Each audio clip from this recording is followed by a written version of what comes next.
વંદે માતરમ વિદ્યાર્થી મિત્રો, આજે આપણે ધોરણ 6ની અંદર ચેપ્ટર નંબર 10 જે પૃથ્વીના આવરણો.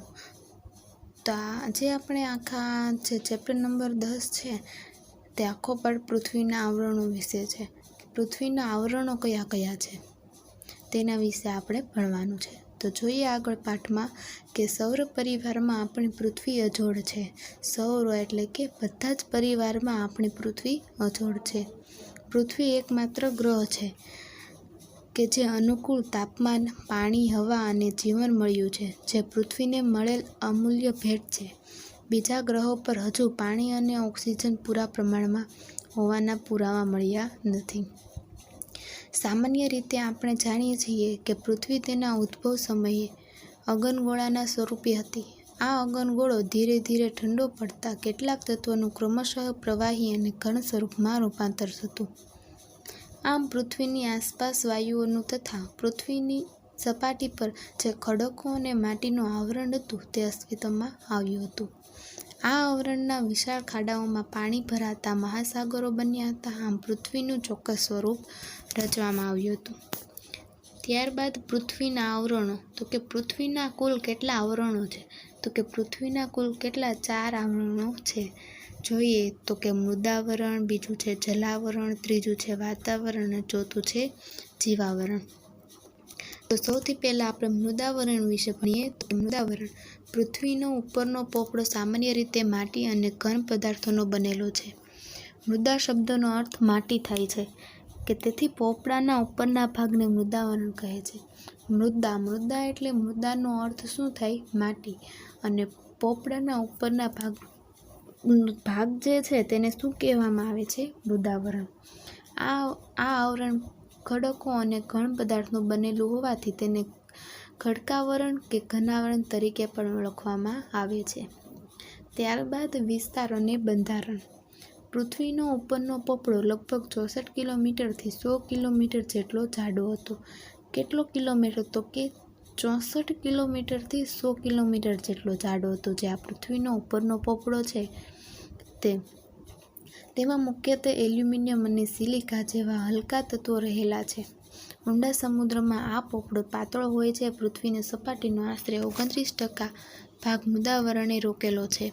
આ ભાગ પર પર્વતો, ઉચ્ચ પ્રદેશો, મેદાનો આવેલા છે. મૃદાવરણની સપાટીથી જેમ જેમ ઊંડે જઈએ તેમ તેમ તાપમાનમાં વધારો થતો જાય છે. ત્યારબાદ સામાન્ય રીતે દર 1 કિમીની ઊંડાઈએ જતાં આશરે 30°C તાપમાનનો વધારો થાય છે. તો કે 1 કિલોમીટર છે 1 કિમીની ઊંડાઈએ જતાં 30°C તાપમાનમાં શું થાય છે? વધારો. આમ અહીં વધારે ગરમીને કારણે અંદરના ખડકો પણ પીગળી જઈ અર્ધ પ્રવાહી ઘટ સ્વરૂપમાં ફેરવાય છે. આ ખડકોના પીગળેલા દ્રવ્યને મેગ્ના કહે છે. તો કે જે ગરમીને કારણે અંદરના ખડકો છે તે પીગળીને અર્ધપ્રવાહી ઘટ સ્વરૂપમાં ફેરવાઈ જાય છે. અને આ જે પીગળેલા દ્રવ્ય છે તેને શું કહેવામાં આવે છે? તો કે મેગ્ના. જેમાં કેટલાક વાયુઓની હાજરી હોય છે. અહીં ઉપરના ખડકોનું દબાણ ખૂબ જ વધારે હોય છે. આમ દબાણ અને ગરમી જેવા પરસ્પર વિરોધી બળો વચ્ચે સમતુલા જળવાય છે. એટલે જ પૃથ્વીનો પોપડો ફાટી જતો નથી. ત્યારબાદ મૃદાવરણનો જીવાવરણ અને વનસ્પતિ જીવન સાથે ગાઢ સંબંધ છે. આપણા ઘર, પાણી, ખેતી, ઉદ્યોગો બધું જ આ મૃદાવરણ સાથે સંબંધ ધરાવે છે. મૃદાવરણમાંથી ખનિજો અને ખનિજ તેલ મળે છે. ખેતી કરી વિવિધ પાકોનું ઉત્પાદન મેળવીએ છીએ. મેદાન પ્રદેશોમાં વિવિધ ઉદ્યોગો ધંધા અને બીજી આર્થિક પ્રવૃત્તિઓ પણ કરીએ છીએ. પર્વત પ્રદેશોમાં આવેલા જંગલો પણ મૃદાવરણને આભારી લે છે. ટૂંકમાં એમ જ કહી શકાય કે આહારથી માંડીને આવાસ અને આપણા અસ્તિત્વનો પાયો એટલે મૃદાવરણ. કે આહારથી માંડીને આવાસ અને આપણા અસ્તિત્વનો જે પાયો છે તેને જ મૃદાવરણ કહેવામાં આવે છે. ત્યાર પછીનો બીજો આવરણ છે જલાવરણ. તો કે પૃથ્વીની સપાટી પર ભૂમિ પ્રદેશ કરતાં પાણીના વિસ્તારોનું પ્રમાણ વધારે છે.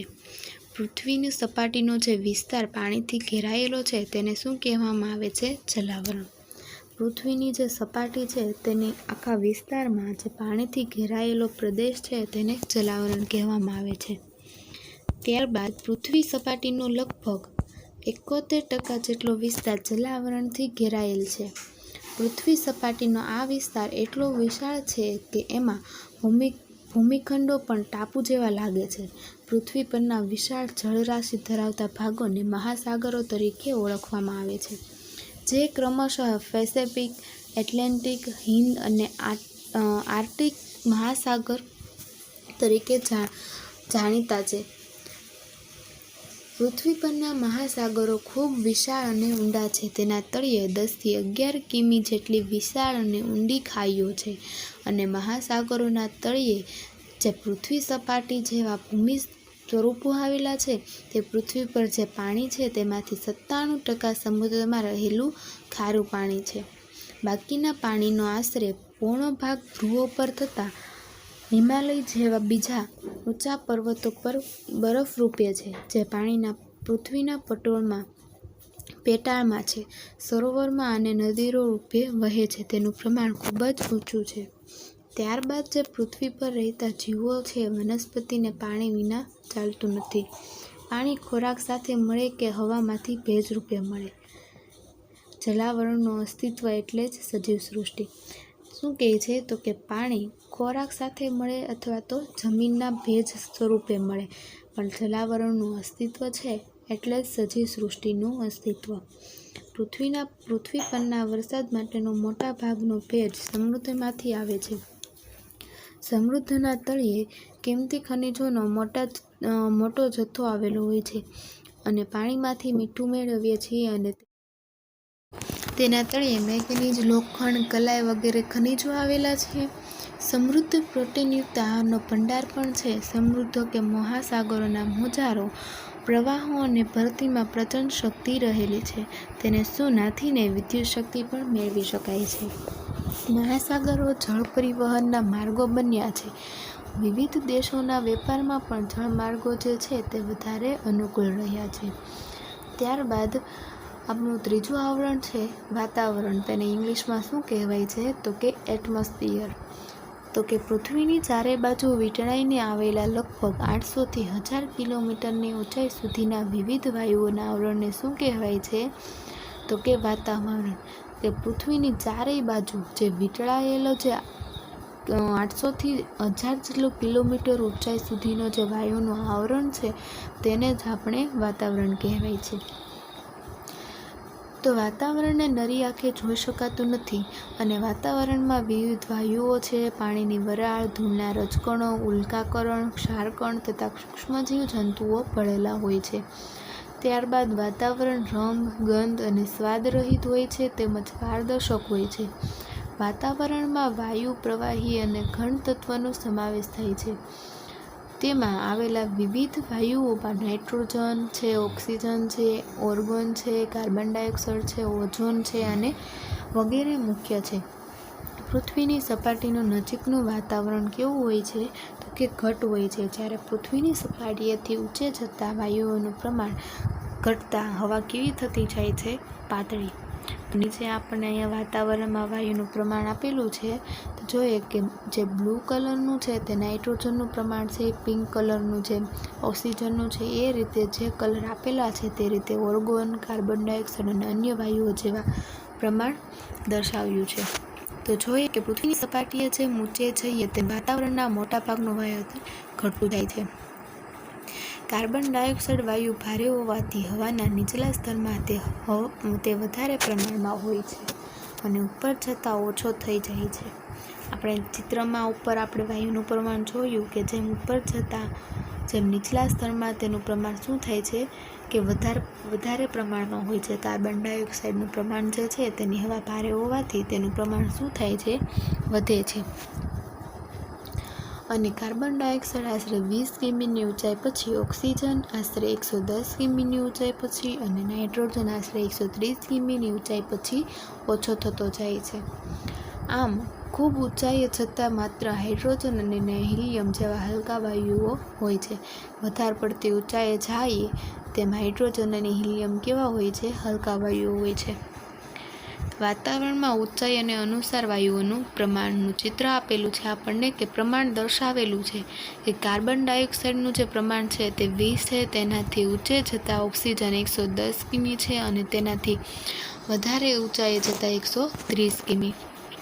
ત્યારબાદ વાતાવરણમાં ઓઝોન વાયુનું પ્રમાણ ખૂબ ઓછું હોય છે. આ વાયુઓ સૂર્યના ઝલર પારજાંબલી કિરણોનું શોષણ કરી પૃથ્વીને સૂર્યની પ્રચંડ ગરમીથી બચાવે છે. આ વાયુ મુખ્યત્વે વહેલી સવારે ખુલ્લા મેદાનમાં અને સમૃદ્ધ કિનારાની હવામાં વધારે પ્રમાણમાં હોય છે. તો કે સવારે ખુલ્લા મેદાનમાં અને સમૃદ્ધ કિનારો જે હોય છે તેની હવામાં વધારે પ્રમાણ જોવા મળે છે. વળી ઓઝોન વાયુ સ્વાસ્થ્યવર્ધક હોવાથી લોકો આવા સ્થળે વહેલી સવારમાં શું ખાય છે કે ચાલવા જાય છે, કેમ કે તેમની હવા જે હોય છે તે કેવી હોય છે, આપણું સ્વાસ્થ્ય છે તેને વર્ધક હોય છે. વિચારો કે પર્વતારોહક પર્વત ચઢતી વખતે સાથે ઓક્સિજનના બાટલા શા માટે રાખે છે? તો કે વાતાવરણમાં રહેલા વિવિધ રજકણોને લીધે પૃથ્વી પણ સૂર્યપ્રકાશ રેલાતો જોવા મળે છે. તેનાથી એકાએક અંધારું કે અજવાળું થતું નથી અને સૂર્યપ્રકાશ વહેલા ઉષાકાળ અને સૂર્યાસ્ત પછી સંધ્યાકાળના આકાશી રંગો આ રજકણો આભારી છે.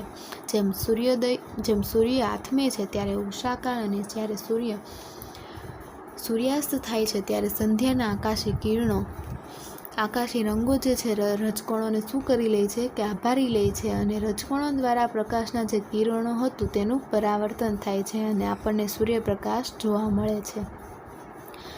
ત્યારબાદ વાતાવરણના માધ્યમથી અવાજ સાંભળી શકાય છે. અવાજ અને પ્રકાશના મોજા વાતાવરણમાં પરાવર્તન પામી પૃથ્વી સપાટી પર પાછા ફરે છે. તેથી જ રેડિયો અને દૂરદર્શનના પ્રસારણ શક્ય બને છે અને વાતાવરણ સાથેના ઘર્ષણથી ઉલ્કા જેવા અવકાશી પદાર્થો સળગી ઉઠી નાશ પામે છે. આમ વાતાવરણ પૃથ્વી માટે કુદરતી ઢાળની ગરજ સારે છે. ત્યારબાદ આપણું જે છેલ્લું જે આવરણ છે તે આવે છે જીવાવરણ. તેને ઇંગ્લિશમાં કહેવાય છે મેસોસ્ફિયર. તે મૃદાવરણ, વાતાવરણ અને જલાવરણના જે ભાગોમાં જીવસૃષ્ટિ વ્યાપેલ છે તેને જ મિત્રો જીવાવરણ કહેવામાં આવે છે. સૌર પરિવારમાં પૃથ્વી એક જ એવો ગ્રહ છે જેને જીવાવરણ મળ્યું છે. સૌર એટલે કે બધા પરિવારોમાં પૃથ્વી એક જ એવો ગ્રહ છે જેને જીવાવરણ મળ્યું છે, કે જીવાવરણમાં વિવિધ પ્રકારની જીવસૃષ્ટિનો સમાવેશ થાય છે. આ જીવસૃષ્ટિમાં માનવ તેમજ વનસ્પતિ અને પ્રાણીઓનો પણ સમાવેશ કરવામાં આવે છે અને પૃથ્વી પરના સજીવો ખોરાક જીવાવરણમાંથી જ મેળવે છે અને જીવાવરણના સજીવો માનવ જગતને વૈવિધ્યપૂર્ણ ખોરાક અને કાચો માલ પૂરો પાડે છે. આમ માનવ જીવનના અસ્તિત્વ અને નિર્વાહનો આધાર જીવાવરણ પર રહેલો હોય છે. ત્યારબાદ આપણો લાસ્ટ ટોપિક છે માનવ પ્રવૃત્તિઓની અસર. તો કે જીવાવરણ મોટા ભાગે સંતુલિત સ્થિતિમાં છે, પરંતુ માનવીય વિક્ષેપ જ્યારે સંતુલિત તંત્રમાં ખલેલ પહોંચાડે છે અને ત્યારે ઘણી મુશ્કેલીઓ ઊભી થાય છે. જ્યારે માનવીય વિક્ષેપ છે ત્યારે સંતુલિત તંત્રમાં શું કરે છે? ખલેલ પહોંચાડે છે અને ત્યારે ઘણી મુશ્કેલીઓ સર્જાય છે અને પર્યાવરણનું શોષણ કરાતા વિકાસને પરિણામે કુદરતી પોષણ કરી જોખમાય છે અને આવી જ સ્થિતિ માનવ અને પર્યાવરણ માટે શું છે? હાનિકારક છે. તો મિત્રો, અહીંયા આપણે ચેપ્ટર નંબર 10 છે પૃથ્વીના આવરણો તે પૂર્ણ થાય છે. Thank you.